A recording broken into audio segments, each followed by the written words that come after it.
तो ऐसे बहुत सारे चेंजेस लाए गए। अब जब हमारे पुराने कानून बने थे तो उस टाइम सोशल मीडिया हमारे पास नहीं थी, तो सोशल मीडिया से रिलेटेड अपराध भी नहीं होते थे।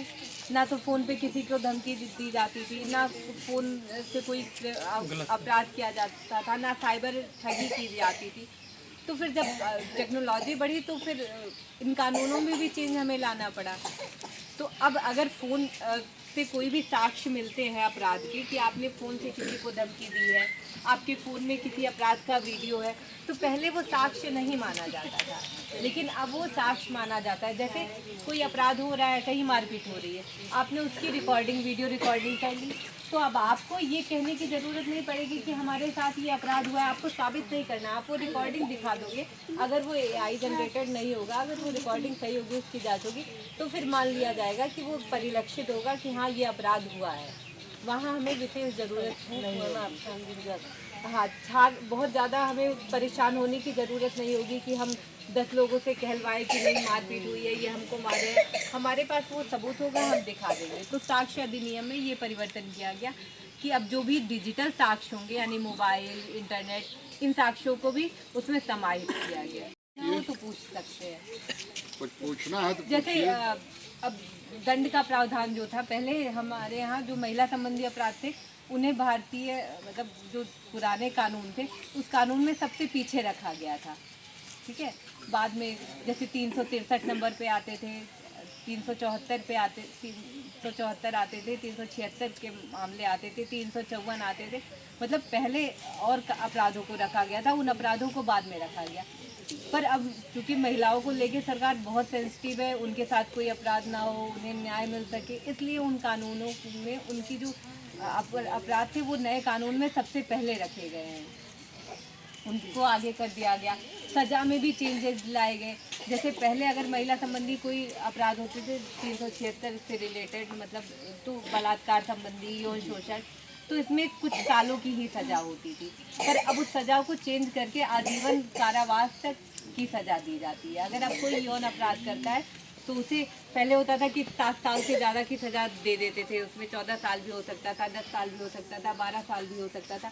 लेकिन अब उस सज़ा को आजीवन कारावास तक दिया जा सकता है कि अगर ऐसा कोई भी किसी भी लड़की के साथ, किसी महिला के साथ ऐसा अपराध करता है तो उसे आजीवन कारावास की सज़ा होगी।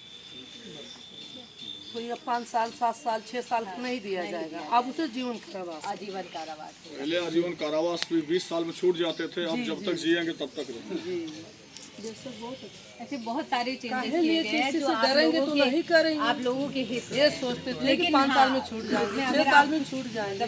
जैसे कुछ सजाओं में धाराएं बढ़ाई भी गई, कुछ धाराओं में सजाएं बढ़ाई भी गई हैं। ठीक है, तो इसलिए जो नया कानून है वो आप लोग उसके बारे में जानिए। तो आप जैसे प्रशासन द्वारा से नया कानून आया है, नया कानून आया, महिलाएं लोग उनके बारे में अगर कोई गलत करके गलत लगा रहा है लोग को साथ, लोग को साथ गलत हो रहा है, तो पहले अपने घर में अगर हल्का फुल्का है तो समझ लीजिए कि या नहीं प्रशासन के लायक है तो प्रशासन के पास भेजिए। अब जैसे आप लोग सोच रहे होंगे कि धाराएं लगाना इनका काम है, बेचना ये करेंगे, तो हमें इसके बारे में क्यों बताया जा रहा है?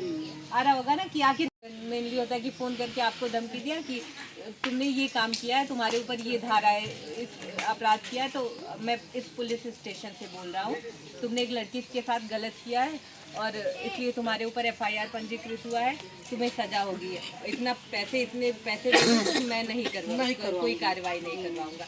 तो आप कैसे पता करोगे कि ये सही में किसी पुलिस स्टेशन से फ़ोन है या हमें बेवकूफ़ बना रहा है? ठीक है, तो और कब ये पता कर पाओगे? जब आपको पता होगा। तो आप एक बार उससे ये पूछ सकते हैं कि अच्छा अगर ये अपराध हुआ है तो इस अपराध में बता दो किस धारा में सज़ा होगी हमें, कैसे हुआ, कैसे होगी, किस धारा में सज़ा होगी, और बता दो कितनी सज़ा है। पहले ले लेंगे तभी तो ये तब आप कंफर्म कर पाएंगे ना जब आपको जानकारी हो। तो इसलिए इसमें कुछ तो परिलक्षित होना चाहिए ना कि अगर दंड से न्याय की ओर जा रहे हैं तो आखिर क्या ऐसा इसमें है कि हम ये कह रहे हैं कि अब दंड से न्याय की ओर हम बढ़ रहे हैं। तो हमारे नए कानून में एक नई सज़ा जोड़ी गई, सामुदायिक सेवा। ठीक है, पहले जैसे कोई शराब पी के अगर कहीं मिल रहा होता था शराबी, तो उसको दंड दिया जाता था, पर अब उस दंड को चेंज करके हमने उसको सामुदायिक सेवा कार्य में लगा दिया। मतलब कि अगर उसने कोई ऐसी कोई काम किया है तो उसके लिए उसे दंड ना देकर उससे सामुदायिक सेवा का कार्य लिया जाएगा।